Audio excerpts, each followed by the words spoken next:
in the ink.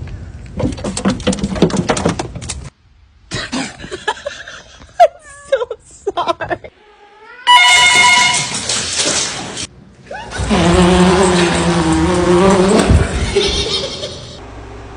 Get your...